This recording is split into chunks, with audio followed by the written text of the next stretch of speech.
We're going live, guys.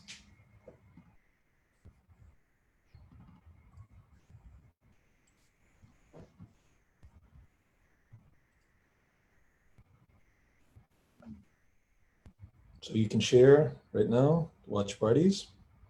We are live, guys.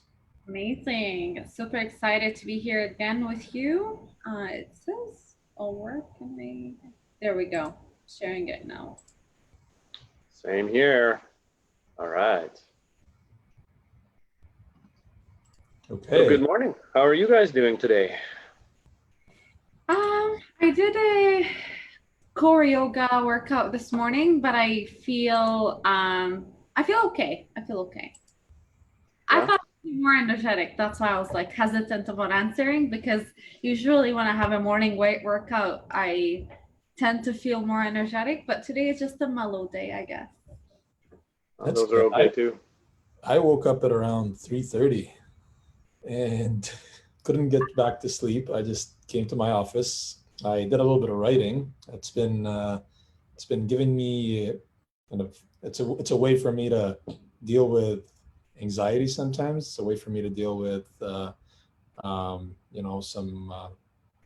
being over focused. Just lets me to liberate my mind and splurge everything down onto a piece of paper. I get my creative juices running and it feels really good. And on paper writing or are you typing? Typing. What do you write about? I just write about anything. I just any thought that comes to my mind, I start writing about it, and then afterwards did a little bit of work. Had a good breakfast, so it was a good morning. Yeah. Now you're ready for bed. I was gonna say dinner, but that's along the same thought process. As you guys can see, I have my one and only brunch please shirt. I'm gonna start wearing this more often for these special episodes. But we have a very exciting topic today. A build up on the topic we already started talking about a few weeks ago about financial anxiety and financial trauma. And as you guys recall, last time we started talking about like this concept of financial anxiety and what does it even mean and where, how does it show up in people's lives? And we explored the physiological syndromes that actually result in someone having a unhealthy attitude toward thinking or engaging with their financial situations in ways that truly interfere with their day-to-day lives. And even though these things are happening in our minds, they actually have a physiological impact on our body and how we feel. And ultimately, we talked about also how your financial situation most likely won't kill you, but the financial stress and anxiety resulting from how you deal with it actually does lead to in some cases death. So it's a very important topic because it needs to be understood and managed, so it doesn't really get out of control for some people. I remember being completely engrossed in our last topic. I learned a lot from you, Asil, and a lot of concepts that maybe I took for granted. And at the end of the call, there was just so much content that we were going through that we decided that we'll do a second. So this is going to be very cool. And I know we've got some great feedback from the people who watched the first one. So I know that they're also very excited to learn more in the topic of trauma specifically. What one interesting feedback I got from that episode actually, and when I shared my thoughts with some of my friends, uh, it's very ironic because we're talking about financial anxiety and financial trauma, and then we talked about some solutions how to cope with it, for example. And the solutions were a lot to do with grounding practices, mindfulness practices, yoga, meditation, journaling, exercise, eating healthy. And they were a little bit surprised because they thought the way to combat financial anxiety and financial trauma is improve your financial situation. They thought it's something to do with once you get a better job or get a promotion or get an inheritance or something that improves your financial situation, then these things naturally will subside. And the reality is the reason our fears are not rational. Sometimes we're feeling anxiety and fear even if there's no specific reason for it from a financial standpoint. So to combat our anxiety levels, it's not necessarily looking at the outcome or the solution from the problem, but really just controlling our body and our emotions, regardless of what that problem is. Just learning how to listen to our emotions and guidance system, especially when it comes to anxiety. So this is one takeaway that my friends shared with me that struck them as surprising. You know, that's really interesting, Asil, because I have a good friend of mine who, you know, he had this financial goal that he'd been working towards for years, right? And he believed in his mind that when he reached that financial goal, well, all of his stress and all of his anxiety and all that was going to go away, right? Of course, because that's what he was imagining. But interestingly enough, recently he did hit that goal, and his goal was a certain amount of passive income per month that he was generating. And after hitting that goal, his anxiety just shifted, right? So before it was, I don't have enough, I don't have enough, I got to keep doing this, I got to keep this and that going and all that. And now it's just shifted to, how do I keep it? I don't want to lose it. I don't, right? So I think it's great that you bring that point up, because so many of us get focused, not just on financial things, but all the things in our life, but you know, financial fits in with that, where once I reach this level or this thing or win the lottery or whatever, all my emotional problems, all the struggles that I have are going to go away. But that's not the way that it works, right? The emotional challenges, the results of trauma, anxiety, those types of things, you'll just find a new thing to feel anxiety about, right? You actually have to deal with the anxiety itself, not what you think is causing the thing that you need to overcome, and then it's just going to magically disappear. This reminded me of a conversation I had with a client who was in a good financial position. Some maybe even see it as very good compared to the average person. And he can't stop feeling stress and anxiety. And he said, I feel financially unstable. And I actually told him to remove the word financially unstable, just use the word unstable, because it's finance in that particular case was being used as an excuse to express the emotion that you are looking for an outlet for it. So I started digging deeper with him to understand which parts of his life the sense of insecurity and instability started, you know, going back to childhood, going back to early adulthood, and realizing that there's certain times in his life where he felt a deep sense of insecurity and stability and never felt that he gained closure on that, and now uses finances as a vehicle to express these emotions. That's why it's a very complicated topic. So in his particular case, you know, he really has no reason to worry financially, but he needed an outlet to this emotion nevertheless, and he just used finances as a vehicle for that. So this is why I find it a very interesting connection. That's very cool and very interesting. It's these triggers in our lives that, you know, change the path slowly or severely, will take form in many different places in our relationships, in our the way that we perceive finances, and just so much more. And I guess it's a great outlook that the more you look inwards, you find the answers to these problems. Yeah. I was going to ask you, Asil, exactly that question, because, you know, I do a little bit of work with my clients around this as well, money mindset. And I always get them to go back and talk about, like, what were your financial experiences during childhood? So I'm not surprised that's where you went immediately with that person. And almost always there's, and I assume you discover this as well, there's, you know, either a bunch of events, like maybe their parents fighting all the time and the topic was money, right? So eventually they start to associate money as negativity and fear and anxiety. Or there might be some large events like family going bankrupt or not having enough food on the table, and that, you know, leading to a divorce or something like that. So sometimes it can be a combination of lots of events over time, or very particular events from their childhood that leave these, like it winds up leaving almost like a stain about money and finances that they're going to deal with for the rest of their life, regardless of their actual financial situation, right? Because it's so emotional. And this is a great segue to what we have prepared for today's topic about the concept of financial trauma.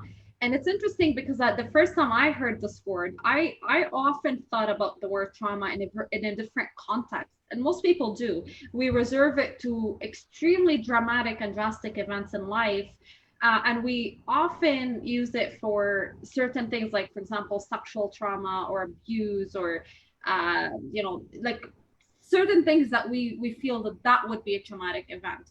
But what often happens, it actually makes us not recognize trauma even when it is happening, because in our mind, trauma is something a bit more drastic than we perceive it to be.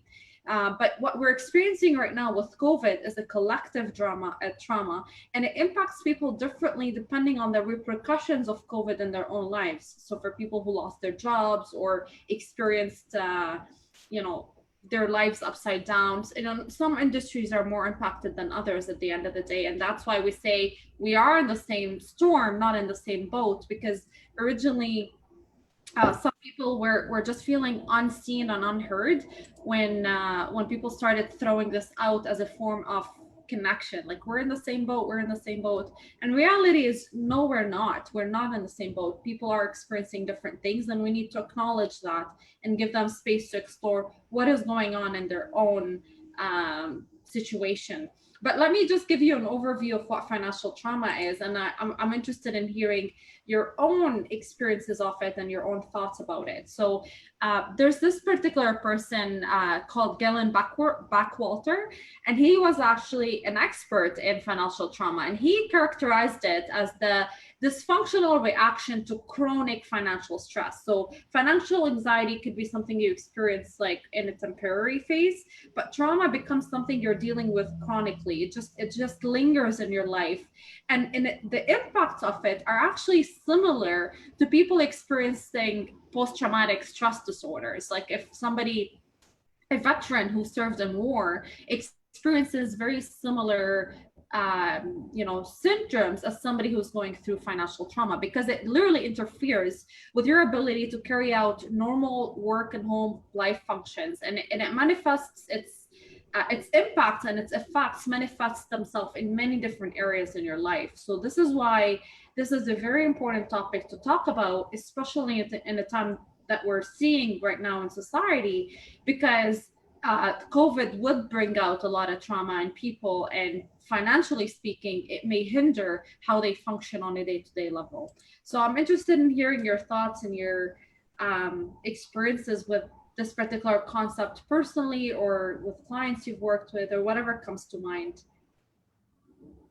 I was thinking while you were talking about that and relating it back to COVID-19 right now, like, how many people right now are facing the prospect of, I'm going to be forced to go back to work, right? I need to make an income. My job is telling me I might lose it if I don't come back, but I have a fear of my own health, right? Of potentially getting sick or making my family members sick or something like that. And I just think of that, like, because money is still something that so few people actually talk about, right? We don't talk about it in our family. It's not something, like you said, Asil, that would fit into some of those broad categories that we would feel allowed to talk about and discuss. So how many people right now might be feeling anxiety, which could easily turn into trauma, about just having to go back to their job and create an income? And if they don't find a way to deal with that, that could be like, they might wonder, why do I have panic attacks every time I fill out a job application, or every time I walk into the front door at work? And this could be something that goes on for months or years if not addressed, and they won't know where it's coming from or why, but it's all to do with this anxiety and linked to health and what's going on right now. So I believe, that millions of adults are in some sort of financial trauma right at this very moment across the world. And then you ask yourself, what are they then producing for their children, right? Especially when the kids are home with them right now. And if they're in fear and anxiety right now for days on end, what impact is that going to have on their kids with regards to money and finances and lasting for them? So this is just such a critical key topic that we're on right now. Thank you for bringing it up, Asil. Of course. Omar, I'm interested to hear what you have to say about that before we dive into it. Yeah, I've personally suffered from some financial trauma. And when I first came to the country, I was a young kid on my own. My mom had entrusted me with her life savings. I didn't want to touch it. I was going through university and trying to study at the same time in order to make ends meet. Didn't want to touch her money. And that burden, because it was prolonged, I can completely connect with what you're saying about when something is prolonged. I think it's a behavioral thing where you start to establish habit, a habit of going to a place inside you, a traumatic place inside you, and the longer you stay there, the more effects it will put on your life. I've been through that process where having to start up in a new country, being a kid, I remember my insurance was $1,000 because I was 18 years old, driving a commercial vehicle. I had a small window cleaning company at the time, and just everything. I remember looking at the bank account and always being concerned and always feeling that trauma, and it did carry a lot of weight on my shoulder.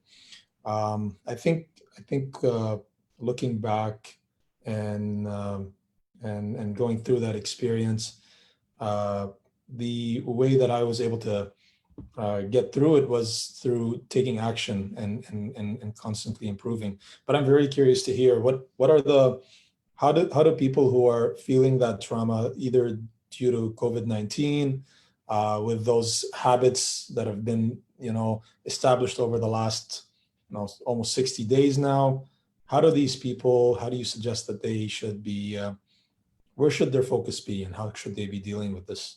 Mm-hmm. So prior to exploring how to deal with it, let's explore it further to what causes it and why it's there to begin with. So unlike a normal stressor being defined as something that ultimately causes stress and anxiety. So let's say back in the days when we were, hunters and gatherers, we would be experiencing like an external threat of some sort. And let's say we experience a tiger, saber-tooth in the jungle, and we have to run to save our lives. And we experience the flight or fight response, in this case with flight. And then we get to our cave and naturally our body starts to relax because at that point we have escaped the danger and the danger is no longer in sight, and we start to unwind and our stress level starts decreasing and mitigating itself. The truth with financial situations is there's no such thing as the threat is gone. It's our body is always on. We're always in this flight or fight response. So that's what causes it to be a chronic situation, and because we always feel like we're dealing with this unknown threat of some sort.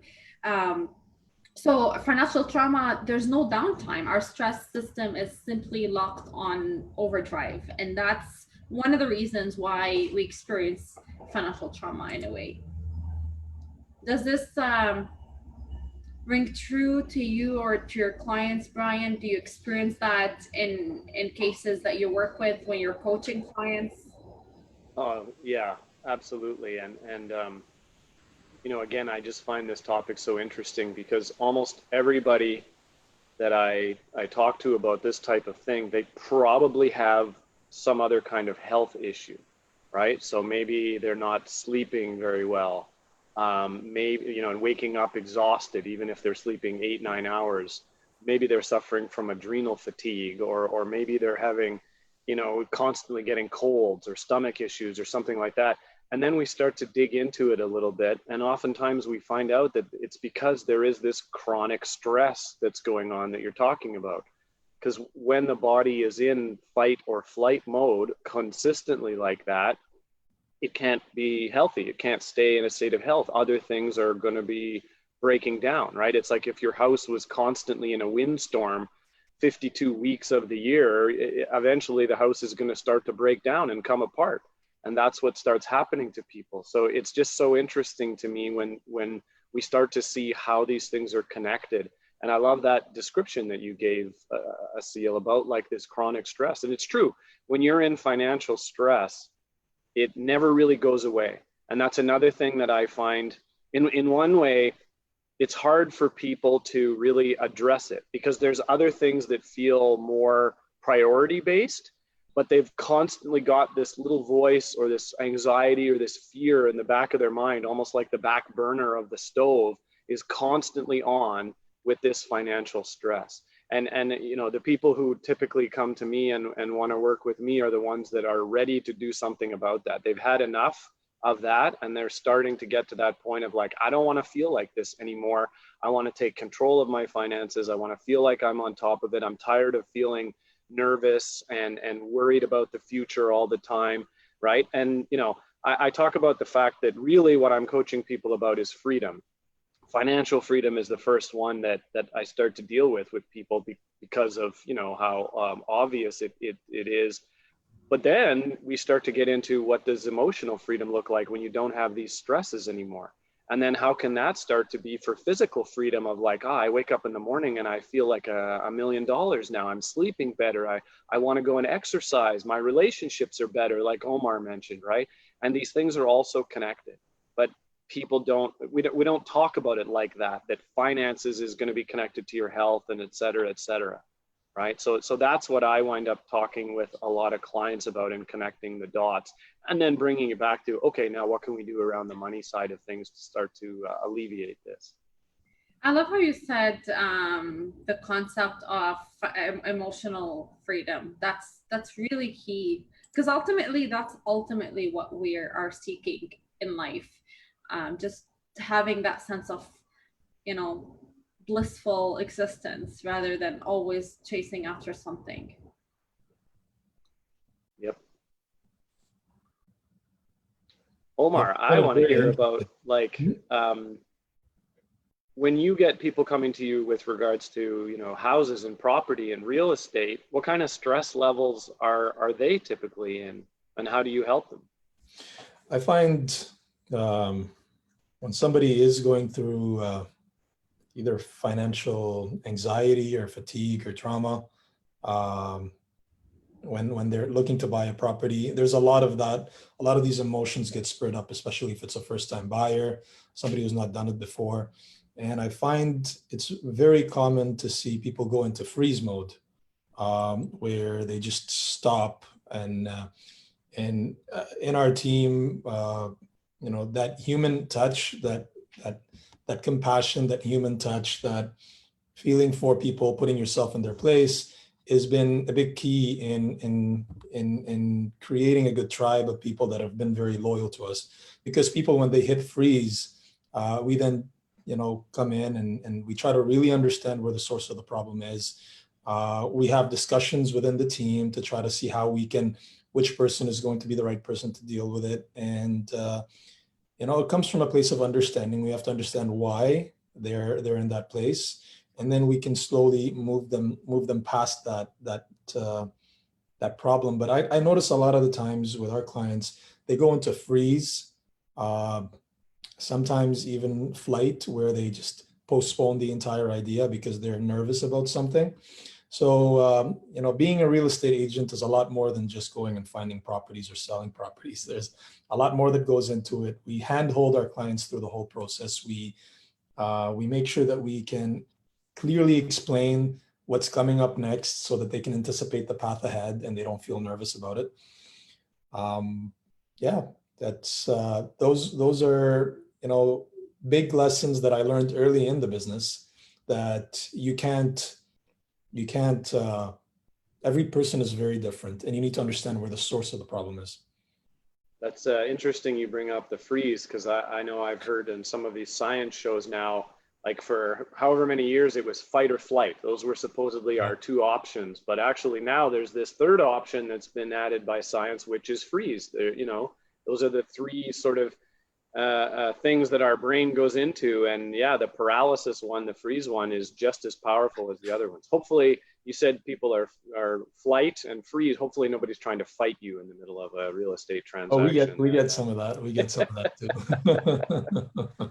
Don't worry about that. Actually, I shared this with Omar. It's a study. Brian, I know you have a dog and I'm a dog lover, so I don't necessarily promote making studies on animals, but this particular study was made with dogs, on dogs. They had a sample size of dogs that were in cages, and they executed electrical shots on them. And then they brought another sample of control groups. And then what happened is they opened the cage doors, and when they applied the electrical shots, the control group that has not been exposed to it before, they ran away. They like flight, like there's no tomorrow. They were like running for their lives, terrified of the noise because it makes a very scary noise. The dogs that were exposed to it in the first control group, they actually froze in the cage even though the doors were open. And the question is, is trauma a way that teaches us helplessness in a way? Do we now, even when there's a way out, we don't see it anymore? We lose sight of the possibilities because we're traumatized and we're just simply helpless. So this was a question that really is important for any therapist to explore with their clients, because clients often seek therapy, but they're starting from that place of helplessness. They're starting from that place of, I don't know if there's a better future or a better possibility or a better outcome for me. And the therapist's job is to, before before I started studying therapy, I thought the therapist's job is simply to help the client start feeling better and automatically start looking for solutions. Like, I thought this is the solution, and this is how I approached people in my own life that I cared about. Whenever somebody came to me with a problem or not feeling good or an anxiety or anything they're dealing with, I just wanted to find the solution right away.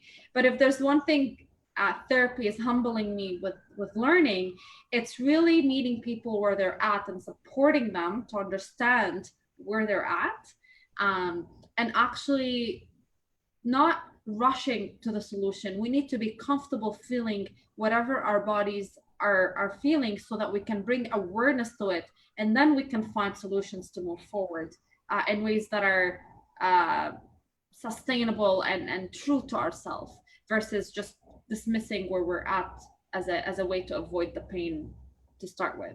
You know what, I love this because I have had this image in my mind for many, many, many years, which is, imagine you're standing inside of a prison cell, right? And you believe that you're in prison, right? But coincidentally, the door is open. The door to your cell is open. And I believe this is a metaphor for most of the prisons that most people believe that they are in or find themselves in, but they don't have the courage, the confidence, whatever it is, to just walk out of the cell out to freedom. And I believe it is that learned helplessness or hopelessness that you're referring to, Asil. So I love that you're bringing this up and talking about this, and we're unpacking the different layers of what's going on here, because that is the truth. Most of us do hold, we are the jailer. We have the keys on our belt to our own prison, and that freedom is for us to do something about. But most people don't view it that way. They don't see it that way. They believe that something external has them in prison, and they have to fix or change that external thing in order to reach that freedom that they're after. And it's not true. And when I think of my own journey of getting into investing, leaving my full-time job, moving out here to Ontario, continuing to be like that, starting my own business, I have always been and still continue to be the jailer of my own prison. And it's when I take control of that and walk out the door, that's when the next levels of freedom have started to open up for me. Mm-hmm. It's totally fascinating what you're saying. I'm just listening to you and I'm thinking about many different things, and we take these things for granted. I love the fact that is trauma what is creating that helplessness, this conditioning, which is what Brian is saying. And I think we mentioned once the story about the young elephant that's tied to a small rod, right? It's the same thing. That's self-conditioning, not understanding having the key inside, but not knowing how to deal with it. I believe we fall victim to that in many parts of our lives, and financial therapy or the financial side of it is a very physical place for us to see it. It's much easier to view because it's very physical. Yeah. So actually, I want to introduce another concept here, and this is the theory of attachment theory. That's what it's called. Now, the attachment theory has nothing to do with finance, but I want to introduce it and correlate it to finance. Attachment theory was originally started when you examine someone's attachment to their own caregiver, and in most cases, their mother. And there's 4 types of attachments. The secure, which is when the child generally feels happy, they're explorative, they have a secure attachment, which means they're not clingy and they're not fearful. They're moderate in their responses to their caregivers. And then you have the avoidant attachments. So avoidant attachments are those who are distant. They're emotionally distant. They're not very exploratory. They're just disengaged. And then you have the anxious. The anxious are those who are super insecure. They're usually angry. They're very expressive in their emotions. They're usually the babies that cry so much and make a big scene because they're always looking for attention. And you have the disorganized attachment that was recently added. So originally there was just the secure, avoidant, and anxious, and then there was the introduction of the disorganized, which are those who feel passive, angry, just non-responsive, depressed. They're all over the place. They're just very disorganized. Now, the avoidant, okay. So the reason I bring this up is because we are attached to something, whether it's our jobs, our identity, our career, what we perceive it to be. And the more the attachment theory, and I just love doing this. I love studying psychology, but then always thinking about the financial implication, because I draw the connections. So I don't know if a researcher out there drew the connections this way, but I'm just exploring this concept right now. So while the attachment theory was particularly about how people connect to each other, I'm now interested in correlating it to how we connect to our finances and to our careers and to our financial identities. So I'm thinking, if somebody is, the more attached we are to the norm, to what we perceived a normal life is and what we want that normal life to look like, the more we're gonna feel traumatized, because the post-COVID world is not gonna look anything like the pre-COVID world. And if we are hanging ourselves on this, I want things to go back to normal, the less likelihood we are going to have abilities to actually in healthy ways move forward in our lives. So one of the things I really encourage people to do, and I did a post about this, I think last week, instead of clinging on this idea of going back to normal, think about what moving forward looks like, because there is no going back to normal. And the more you're attached to that particular concept, the less capability you are with coping with the stress. And another thing I would add to that is think about your own attachment, where you fall in that line. Do you have a secure attachment? Are you an anxious attachment? Do you experience anxious? Did I say distant? Sorry, or disorganized? And then this gives you a very interesting correlation how you're dealing with your finances and how you're dealing with your financial ability. People who have, there's a terminology for it. They feel without, here's what it is. So anxious attachment, they undergo something called feeling without dealing. With the other attachment, which is the avoidant, they do dealing without feeling. And the idea is to actually have a balanced approach between feeling and dealing. So if you are just feeling things, you're very anxious and you're overwhelmed with emotions, right? But avoidance personalities are those who just want to deal with something without really giving themselves permission to feel it because they're uncomfortable with the pain or whatever feelings arises. The idea is to now think about ways we can give ourselves permission to do both. How can we feel? How can we allow ourselves to be connected? And how can we not allow these emotions to just be the barrier where it stops there, feel them, but also overcome the ones that no longer serve us? Well, I feel like I should just send you a check for this therapy session, Asil. This is this is amazing right now. I wanted to go back to what you were talking about a couple of minutes ago, and share two things from my own life about that attachment that you were talking about, which then links to the being, in my own prison.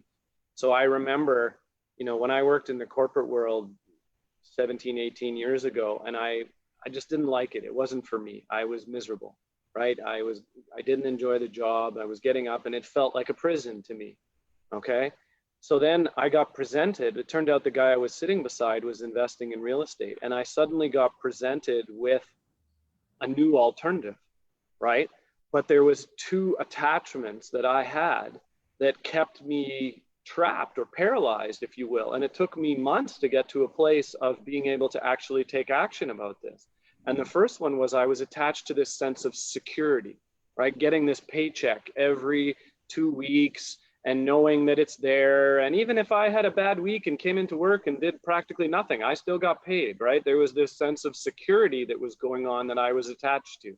And so breaking away from that and leaving that was so scary. And that's an example of this. Well, the choice was there. The door to my prison was open, but I was the one that continued to hold myself in there because I was still attached to this security.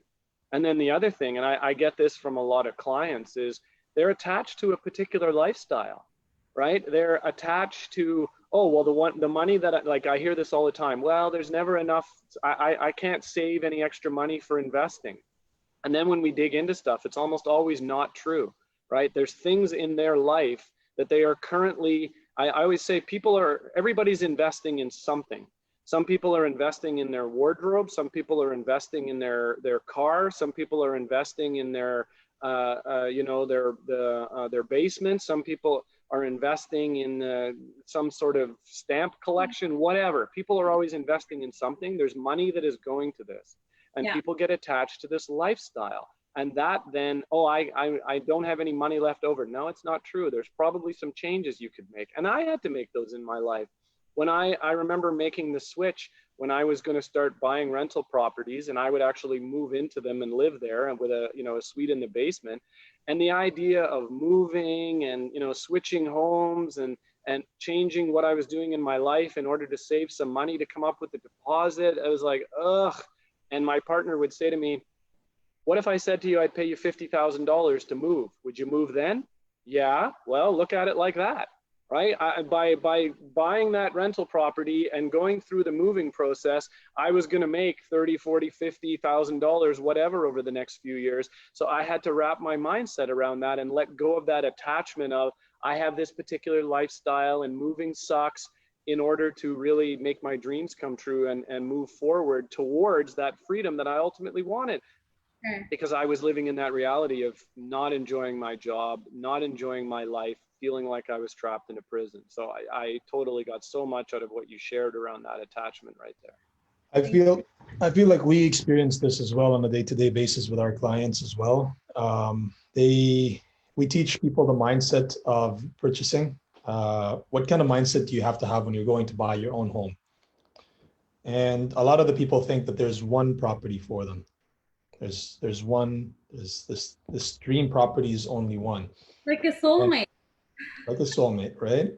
And we take people through this journey where we show them properties, but we also teach them the fact, I love how you phrased it. It's like feeling without dealing, or dealing without feeling. And some people just become so fixated and attached to the fact that I want this one property. There's just one property out there for me, and I'm on a mission to find it. And when they go with that, they end up never dealing. They're just on the sidelines waiting, thinking there's one better, there's one better, there's one better. So I feel like this balance that you're talking about, and it does soften the anxiety as a homeowner. When you're looking for properties, you need to realize that there are many options, and your flexibility will make a property feel like home. The feeling that you get from a property is something that you do into it. It comes from within. So I do see that as a great lesson to learn as well with our clients. The interesting thing is about these attachment theories is they start developing in us before we can even walk and talk. Like they start developing the second we get out of our mother's belly, and even maybe like depending on our mother's mood while we're even inside of her.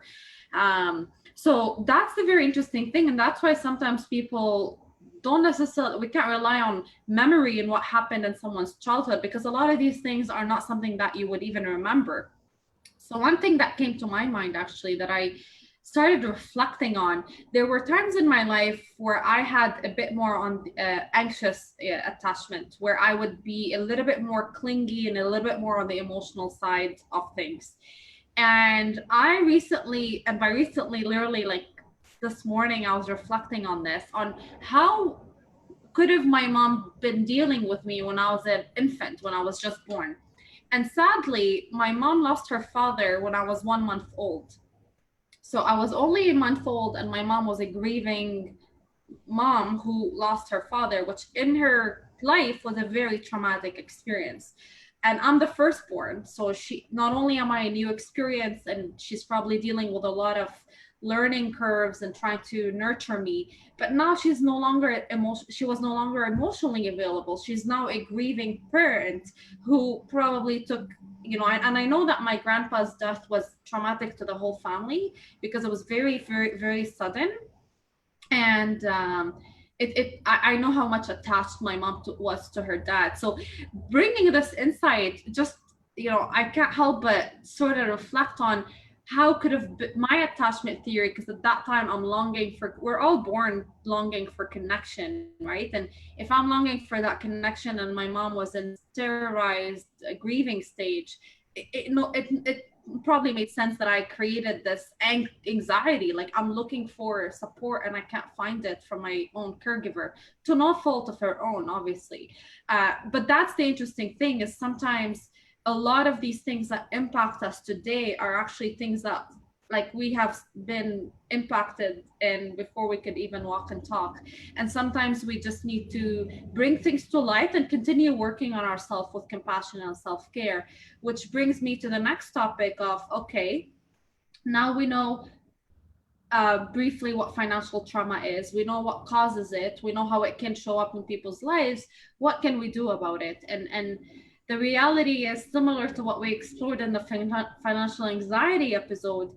What we can do about it is deep self-care and self-love rituals, things that truly connect us with ourselves and mitigate our anxiety in ways where we can, you know, experience mindfulness, meditation, breathing exercises, journaling, yoga, eating healthy, cultivating a strong support group. Like, I truly feel that without the support group in my life, you know, there's days I obviously can lift myself up, but there's days I just need my friends. I need my Omar. I need my my friends to reach out to. And having internal and external support systems are equally important. And that's what I teach my clients. I tell them, I actually got my clients to draw a box called the self-care box, and I actually have them write in it tools.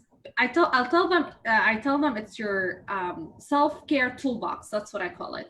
And I tell them to write in it tools that they can always, you know, put their hand in and pull out anytime they need it, because I want to teach clients how to support themselves, but also realize that as we have internal and external support systems, and both are equally important to create in our lives. So I'm interested in hearing your perspectives on what are some of the internal and external support systems you have in your own lives, and how does it show up for you? I usually use this concept that I learned also in a Tony Robbins seminar. I mentioned that I've been to Tony Robbins last time, but it's called your emotional home, right? And it's where your psyche goes back to, at any time, like any void, any time where you go into, you're not thinking, where does your psyche go back to? And um, just like a regular house that you buy or home that you buy, you need to make sure you decorate that home to make you feel good. And a lot of people, unfortunately, have very negative, emotional homes. So they keep on going to that place, that very negative place, that creates anxiety and creates that pattern that, uh, that consistent feeling, that emotional feeling that they get used to. So one thing that I do, and I find myself when I'm the most productive, when I'm feeling the best and most effective in anything, in my relationships, in my work, it's usually when I'm really focused on my emotional home, when I'm focused at going back to this place that I love, that self-love and appreciation. And that's my internal mechanism. And it's so easy to get to. It's such an easy trigger. It's like one question can get me there. One thought process can get me there. And the easier it becomes for you by habit, by going there often, the stronger you get. And the way that the more you're able to deal with these external negative things that happen that are out of your control. My external ones are, and I haven't been doing a lot of these recently, but it's going for a jog would put me back in that place where I love the feeling when I'm pushing myself, when I get to that point where I feel like I can't run anymore, and I just pump my chest like this, and I feel that strength, and then I push through, and in my mind, that limit that I thought I had reached then kind of pushes forward and it's extended. And I start to think as I'm running, I start to think this is how life is. As soon as you reach that limit where you think I'm done, this is my threshold, just pump your chest and feel good and you push through it. So I love putting myself in that environment. I wish I can do that, Omar. When I'm tired, I'm like, I can't pump my chest. It doesn't work. I imagine when Omar is doing this, that the Rocky theme is playing at the same time, right? Yeah, those are mine. What do you think, Brian? Well, I really like this, the feeling or dealing thing that you shared, Asil. And I think I understood it, but I didn't have really good language around it the way that you talked about. And, when I started my coaching practice a few years ago, I was very clear that with clients, it was going to have to address their mindset and like where they're at, emotionally and psychologically around money, while at the same time having a practical set of things and, applications and different stuff for them to do. I was clear that both of those had to be addressed. If you just addressed one or the, like, if you just do the mindset and talk about it all the time, but it doesn't show up in your life, forget it. But if all you ever do is the practical side, but you don't address the psychological and the emotional, they're just going to go back to their old habits. But I love the way you phrase that with the feeling and dealing with it. So, I mean, for myself personally, I think when I was a kid, I was quite a sensitive kid and I was more around the feeling and not knowing how to deal with it. And then I completely switched. I got onto this, I read books and that, and when I was a teenager about like, you got to find something to do. And then I got on that hamster wheel of like, oh, well, let's just deal with it. Let's just find something to do. Right. And that became my go-to. And now, I'm a little older, a little bit more mature. I'm trying to find that balance. So, I mean, some of the things that I do is when you talked about like a support network. And I mean, this is one of the big things that I encourage people about with regards to money and finances and investing is, money is right up there with sex, politics, and religion. People think you shouldn't talk about it and they don't want to talk about it. You have to start talking about it. And I have people like you guys and other good friends of mine that we go out and talk about these things and share about what's coming up for us right now. A buddy that I hadn't chatted with in months, we had a 2-hour conversation the other night and we were talking about like, during this COVID-19 and all that, what's going on for us financially? What are we starting to think about in our life? So talking with people is definitely one that I do. I also do some writing sometimes. I'll just sit down and write a big long email. And sometimes I have people that I'll send it to if it's important for me to share it with someone. And other times I'm just sending it to myself or like deleting it out of my draft folder after I do it. But I give myself permission. I call it squeezing the sponge. Like I'm just going to squeeze everything out of myself until that sponge is dry. So I don't edit myself. I don't filter myself. If I need to swear and get raunchy, we were talking about Metallica earlier. So this might be when I put on the Metallica or the Tool or Iron Maiden and just squeeze that sponge of all those emotions for myself, to get that out of my psyche. So it's not there affecting me. I also try to meditate at least 5 days a week. I walk my dog and do exercise, 2 to 3 times. I walk my dog every day, but I try to do more exertion type exercise at least 2 to 3 times a week. So a lot of those other principles that you talked about, Asil, like honestly, the healthy lifestyle aspect of things and having that balance of stuff, it keeps me grounded. It keeps me sane. It gives me an outlet. And if I stop those things, I will see where, I'll start to feel more anxiety or maybe some low level depression starts to come in or what have you. And then I'm like, oh, of course, I stopped exercising for this month, or I haven't talked to my friends in a few weeks. And I know I need to turn those things back on again. Brian, what came to my mind as I was listening to you, I reflected on this recent class I started called Money Mondays. And I originally started it with it's a pilot project because I've done a lot of one-on-one coaching, but I have yet to explore group coaching. And this was my first group coaching experience. And I designed it in such a way where every session is structured. There's a pre-planned structure of what I'm going to be talking about. I designed the class a session, I designed the worksheet, and I focus on a specific topic. And I'm noticing that more and more I'm getting people really enjoying the material I share, which is very humbling because it's my life's work and passion that I get to share with people, which is an exciting thing in itself. But I'm actually getting people who are asking for space to talk more. This happened already with a few people in different classes where they said, what you shared is very rich, it's great, but we really just want to explore it more. We want to talk more. We want to hear other people. And it just made me realize how much it's needed to have a safe space for money. Not everybody you can talk money with. When you find the right group of people, facilitated by somebody that you can trust and follow their lead, you're able to start opening wounds that you didn't even know existed. And that's the interesting thing. There's healing and sharing, and there's connection beyond what you can imagine, not just with other people, but even within yourself, really reconnecting back to areas that you've either completely dismissed or forgot about that continue to influence your behaviors and your realities today. And it's important to revisit them so you can have a closure on the things that are continuously lingering in your life and hindering your advancement.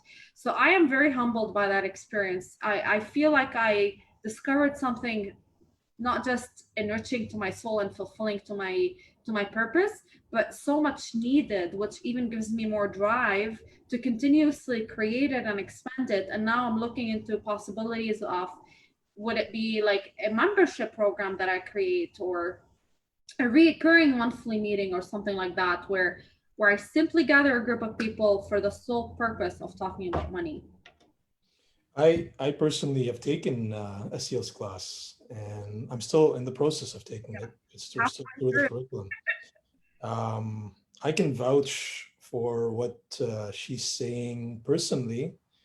And another thing that I loved about her class is you're talking to people from different parts of life, different stages of life, and their experiences remind you of lessons forgotten in your life, and